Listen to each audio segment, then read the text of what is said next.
अक्सर आपने सुना होगा लोगों को कहते हुए कि कितने अच्छे संस्कार दिए हैं बच्चों को, या ये हमारे संस्कार नहीं हैं, ऐसे तो हमारे संस्कार नहीं थे।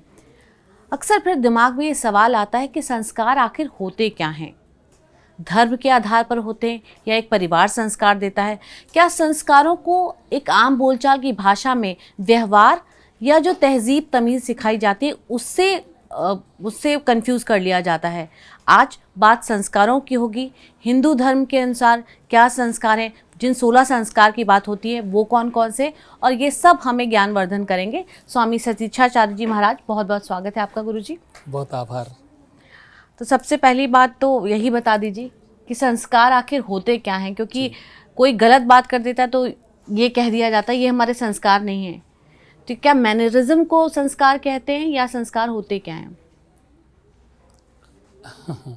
मुझे लगता है कि संस्कार एक ऐसा हथौड़ा है जिसको अक्सर इस शब्द को हथौड़े के प्रकार प्रयोग करके हम लोगों को ठीक कर लेते हैं कि ये तो संस्कार नहीं है हमारा, हमने ऐसे संस्कार तो नहीं दिए।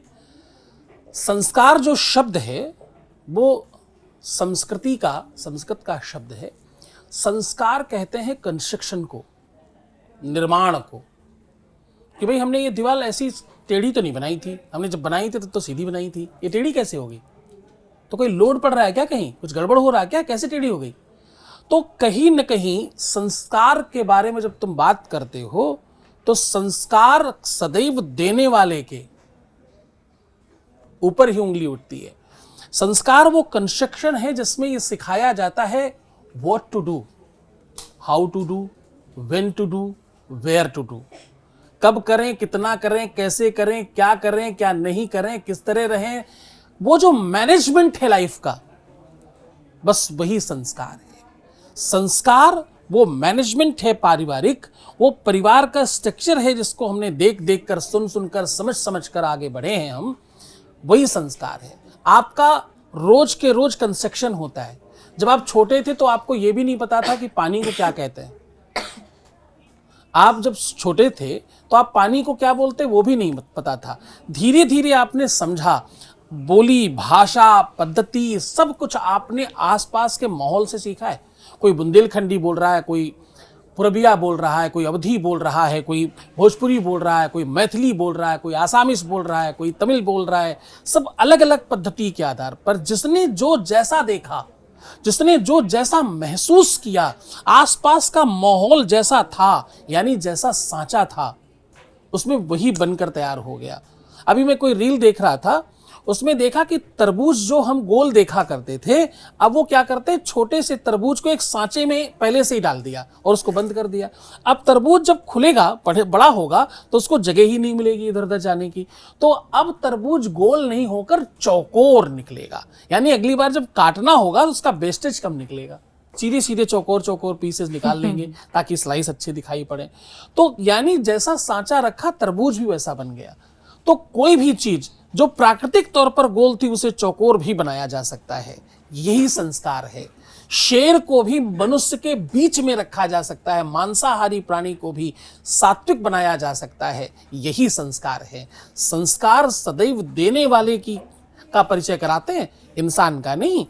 कभी भी शिष्य को देखकर गुरु के संस्कारों का पता चलता। अभी मैं थोड़ी देर पहले किसी बच्चे को कह रहा था कि यार बेटे ऐसे मत बोलो, उसने कहा कि मेरे ही गुरुजी ऐसे हैं। का ऐसे नहीं होता, तुम ये बोलकर अपने गुरुजी के संस्कारों को खराब कर रहे हो। गुरुजी ने क्या सिखाया तुम्हें?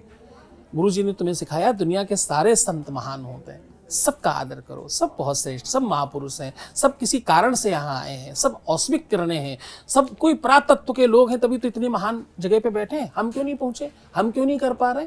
तो कुल मिलाकर वो संस्कार देने वाला जो है, वो जो परिवार का सांचा है, वही संस्कार है। गुरुजी जय श्री राम। मेरा सवाल आपसे ये है कि हम जैसा कि देखते हैं कि किसी भी धर्म में कोई भी ऐसा व्यक्ति नहीं मिलेगा जो अपने भगवान को ना मानता हो, लेकिन हमारे ही धर्म में ऐसा क्यों होता है कि मतलब कुछ लोग ऐसे मिल जाते हैं जो भगवान को नहीं मानते? तो इसमें क्या कोई संस्कार, मतलब संस्कार की वजह से क्या ऐसा होता है कि हमारे संस्कार ही ऐसे हैं कि शुरुआत से हमें? हाँ, अच्छा प्रश्न है।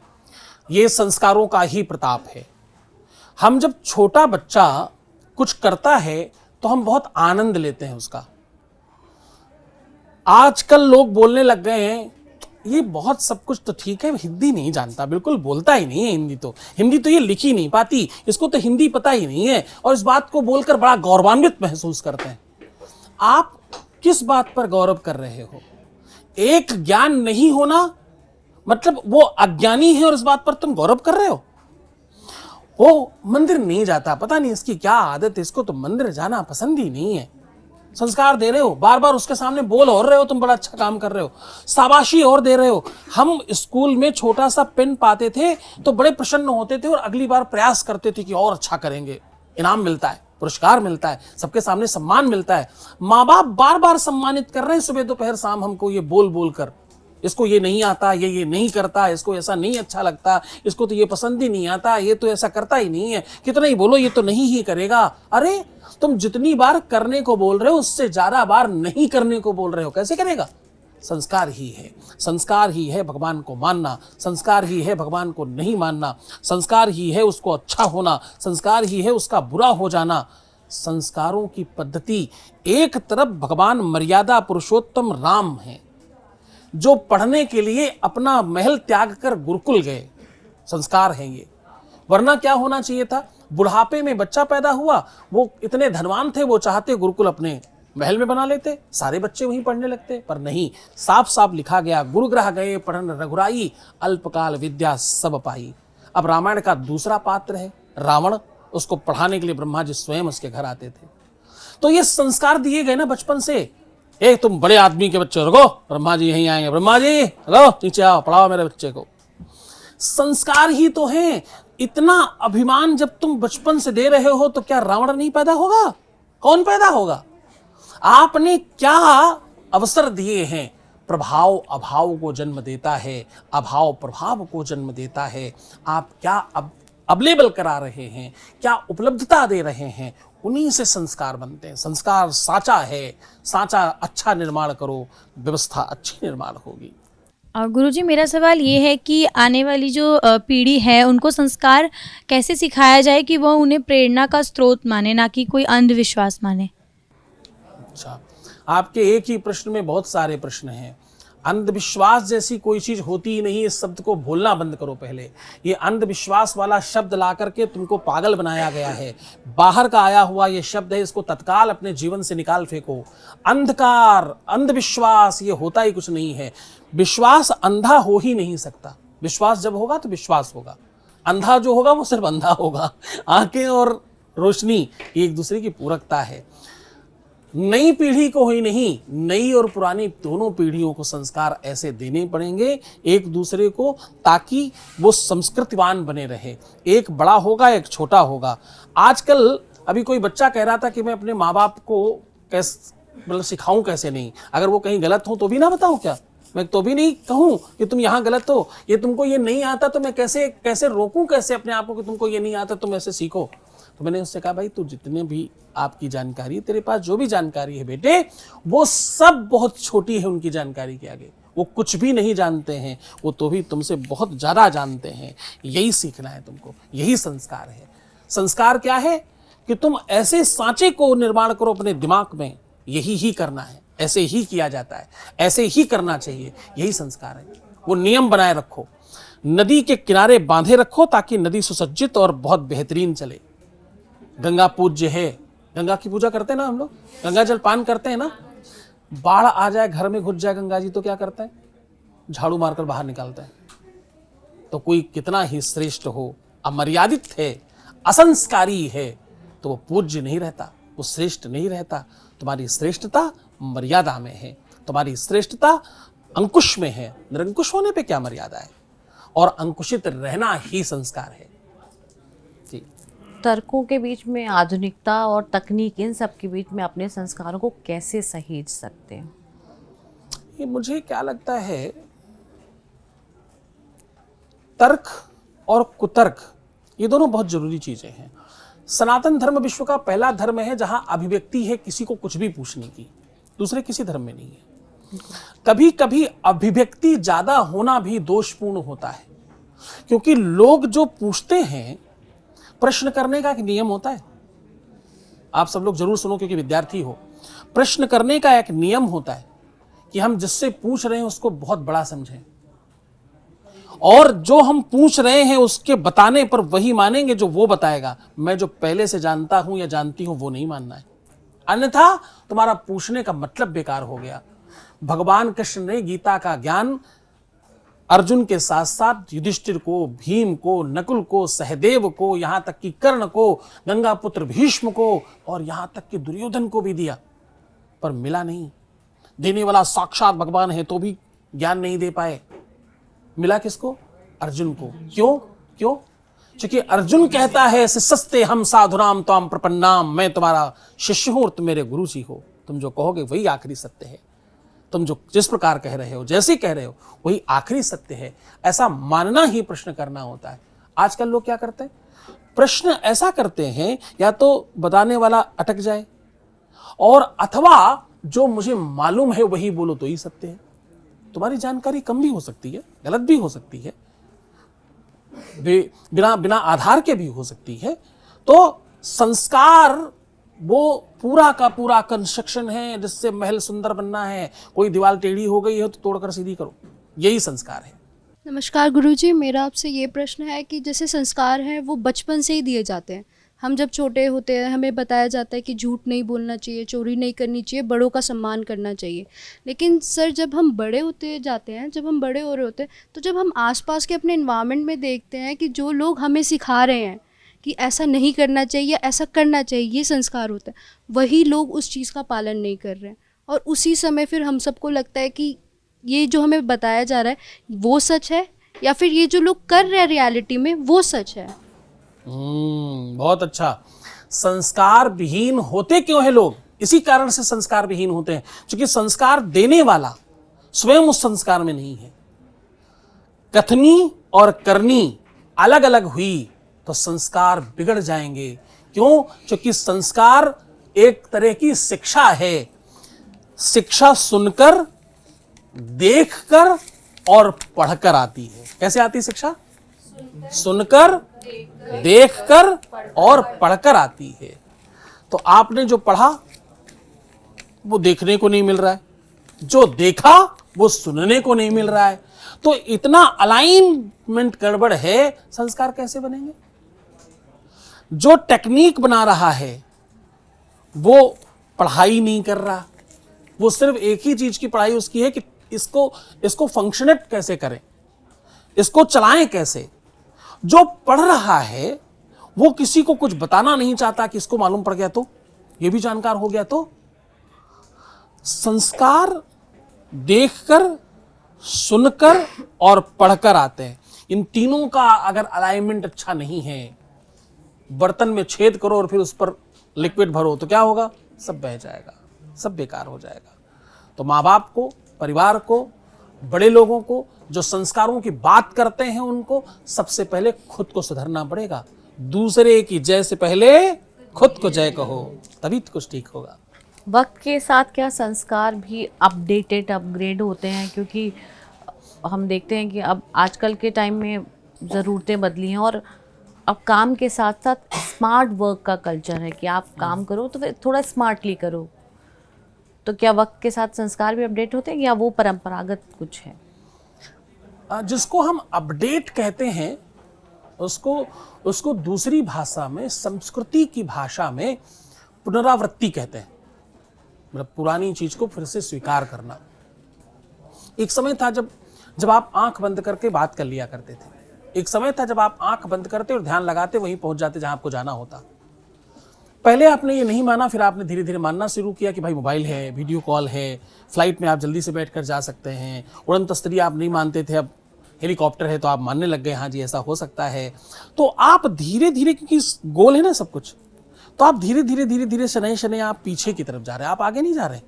आपको एक और बात बताता हूँ, कभी आप किसी वाहन में बैठे और बगल की स्क्रीन अगर चला दी जाए और इधर से फोटो ली जाए तो ऐसा लगेगा आप चल रहे, जबकि सच नहीं है। और जब आपका वाहन आगे चल रहा होता है तो जो स्थिर चीजें हैं वो पीछे जाती हुई नजर आती है। बिल्कुल जीवन इसी प्रकार का है। ये चरित्र, ये चित्रण बिल्कुल उसी प्रकार से चलता है कि आप पीछे की चीज़ों को आगे लाते हो और फिर आगे की चीज़ों को पीछे ले जाते हो घुमाकर। तो बिल्कुल वैसा ही चल रहा है। अपडेटेड, हाँ बिल्कुल आपको होना ही पड़ेगा। समय के साथ चलना इसको कह सकते हो। समय के साथ चलना, समय के साथ परिवर्तित हो जाना, समय को स्वीकार कर लेना, जिस प्रकार परमात्मा रखे, जिस माहौल में ईश्वर रखे उसमें रम जाना। परमात्मा की हर रजा में तत्काल राजी हो जाना।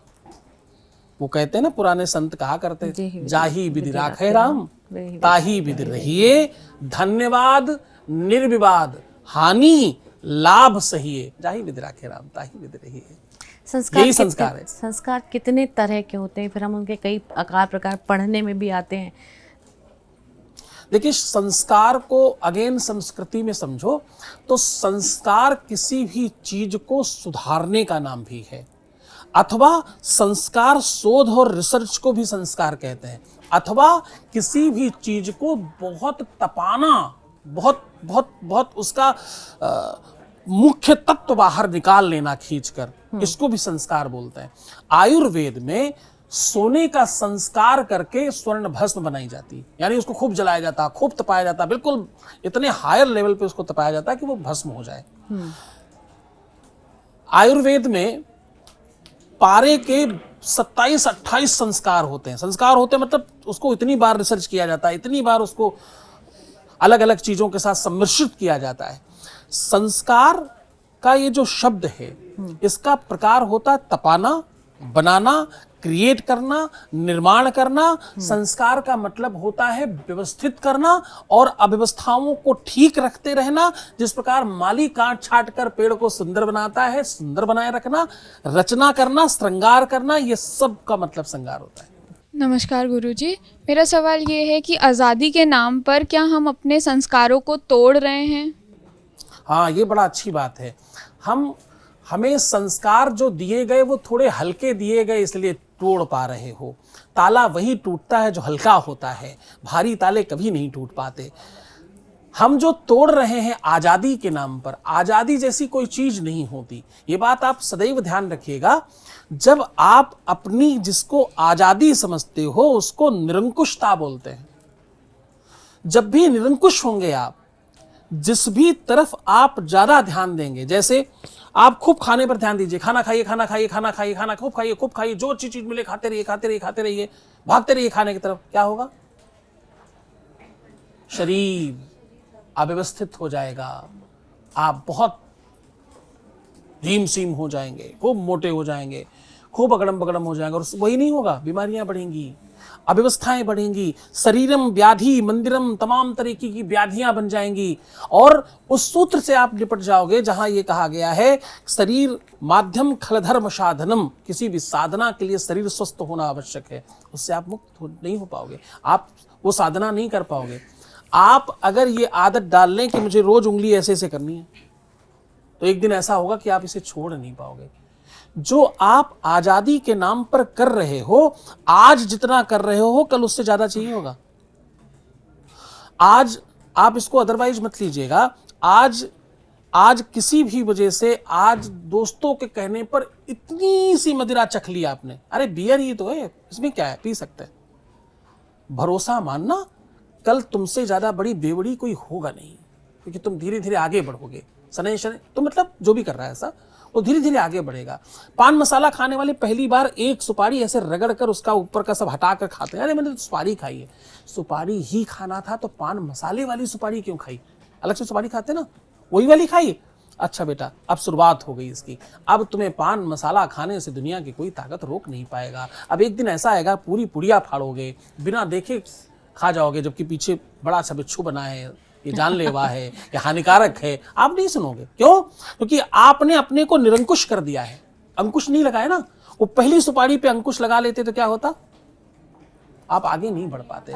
जो आजादी के नाम पर आप जितने भी काम आजादी के नाम पे करते हो, लड़की अथवा लड़के, वो सारे के सारे काम तुमको आजाद नहीं करते, आपका सर्वनाश करते हैं। आपके व्यक्तित्व का, आपके नजरिए का, आपके जीवन का, आपकी उन्नति का। आप क्या समझते हो जिनके साथ तुम आजादी से घूम रहे हो, तुम्हें अच्छा समझते होंगे? वो तुम्हें बेहतर समझेंगे? लोग सब जानते हैं, बिगड़ी हुई चीज़ें, खराब चीज़ें लोग घर के अंदर नहीं लाना चाहते, घर के अंदर अच्छी चीज़ें जा पाती हैं। तो आप सोचो आप कहाँ जाओगे उस आज़ादी के बाद, उस आज़ादी के मार्ग पे चलते चलते कितने आज़ाद हो जाओगे। एक दिन ऐसा ना हो कि जीवन से ही आज़ाद हो जाओ, उस आज़ादी तक पहुँचते पहुँचते आप सब बर्बाद कर ले जाओगे। इसलिए अंकुशित रहो, बड़ी व्यवहारिक व्याख्या व्यवहारिक की और निष्ठा रहो। जो उदाहरण से बात की कि जो पैकेट्स के पीछे एक बिच्छू बना होता है, तो अगर उस तरह के कैंसर से, उस बिच्छू से बचना है तो आपके संस्कार ही हैं जो आपको सही रास्ते पर ले जाते हैं। इस एपिसोड में, इस प्रोग्राम में फ़िलहाल इतना ही। मिलेंगे किसी और शंका के समाधान के साथ, सनातन से सफलता की ओर आपको ले जाने के लिए। तब तक के लिए नमस्कार, धन्यवाद।